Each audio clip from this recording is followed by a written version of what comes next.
मेरे हाथ में जो दिखाई दे रहा है ये 2 साबुन है। मैं तुमको इसको से एक बात बताता हूं।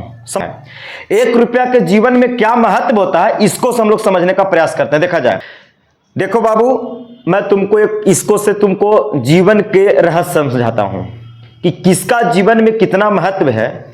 1 रुपया के जीवन में कितना महत्व है, 1 रुपया के जीवन में कितना महत्व है। मैं अभी सुबह जब दुकान में गया था साबुन खरीदने के लिए, तो अभी मैंने देखो 2 साबुन खरीद के लाया हूं और इसको से तुमको सिखाता हूं कुछ बात। हालांकि एक साबुन की कीमत 10 रुपया है, इस साबुन का भी कीमत 10 रुपया है। एक साबुन का कीमत 10 रुपया है। हालांकि मैंने 2 साबुन खरीदा हूं, लेकिन फिलहाल समझाता हूं इसका रहस्य। 1 रुपया के जीवन में क्या महत्व होता है समझना इस साबुन से।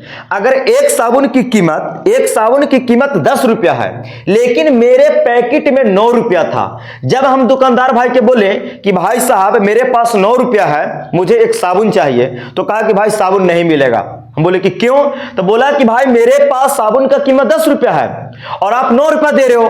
तो कहे कि भाई साहब 1 रुपया नहीं है मेरे पास, तो दे दीजिए। इसका कहने का मतलब कि 1 रुपया का क्या वैल्यू होता है, 1 रुपया का बाबू महत्व क्या होता है जीवन में। 1 रुपया का महत्व क्या होता है, वो 9 रुपया के कोई कीमत यहां पे वैल्यू नहीं हुआ इस साबुन को खरीदने की अपेक्षा। मेरे पास 9 रुपया था और मेरे पास 1 रुपया कम रहा था। अब बताओ कि साबुन 1 रुपया के चलते मिला हमको? नहीं मिला।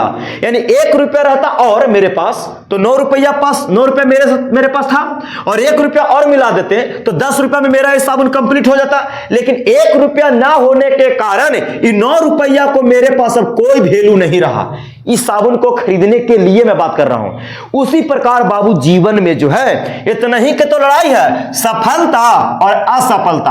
अगर आप तुम लोग अगर जीवन में कोई काम कर रहा है तो सफलता पाना है, तो सफलता पाने के लिए 100% चाहिए। कितना? 100%। लेकिन अगर तुम उस काम में 99.5% अगर प्राप्त किया तो तुम क्या हो जाओगे? असफल। क्या हो जाओगे?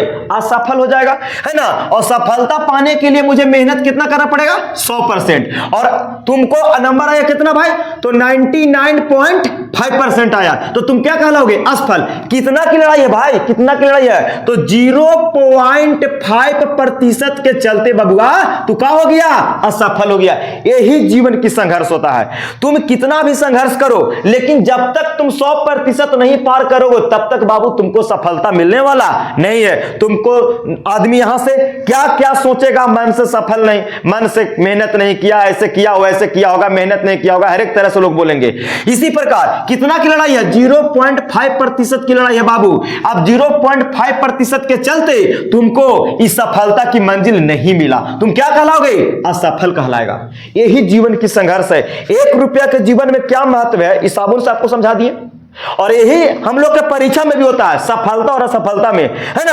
अरे मान लो कि तुम लोग के मैट्रिक के परीक्षा में 30 नंबर पर पास है, तो 30 नंबर पर पास है बाबू, तो 30 में अगर तुम 29 नंबर लाते हो तो तुम तो फेल हो गए बाबू। तो क्या नंबर के चलते फेल हुआ? तो सर 1 नंबर के चलते हम लोग फेल हो गए। तुम 29 नंबर आया मैथ में, लेकिन 1 नंबर नहीं आया, इसके वजह से तू क्या हो गया? फेल। यानी कि 1 नंबर के चलते 29 नंबर का कोई महत्व नहीं रहा जीवन में। फिर तुम हमेशा क्या कहलाओगे? फेल कहलाओगे। हमेशा क्या कहलाओगे? फेल कहलाओगे। तो सफलता और असफलता में केवल 0.001 का लड़ाई रहता है। सोच लो, इतना है जीवन, समझना पड़ेगा। उसी प्रकार बाबू जीवन में 1 रुपया का क्या महत्व होता है इसको से तुम समझ सकते हो कि 10 रुपया की कीमत था साबुन का, मेरे पास 9 रुपया था। 1 रुपया न होने की वजह से मैं इस साबुन का इस्तेमाल नहीं कर सकता हूं। लेकिन दुकानदार नहीं देगा, दुकान का अपना सामान है भाई, उसका हक है 10 रुपया लेना, उसको प्रॉफिट होगा तब ना देगा भाई। ऐसे क्यों देगा मुझे? उस सहूलियत की बात अलग है कि कोई मुझे उधार दे दे, कोई मैं, है ना, उस तरीका से कर दे अपना विचार से व्यवहार से, तो बात अलग है मैटर। लेकिन जो इसका कीमत है वो एक्चुअल में तो 10 रुपया में है और हम 9 रुपया देंगे तो नहीं देगा दुकानदार। वही बात है जीवन की। तो 1 रुपया का महत्व क्या होता है भाई, समझ सकते हो। सफलता और असफलता में इतना ही का लड़ाई होता है, 0.001 का लड़ाई होता है। सोच लो।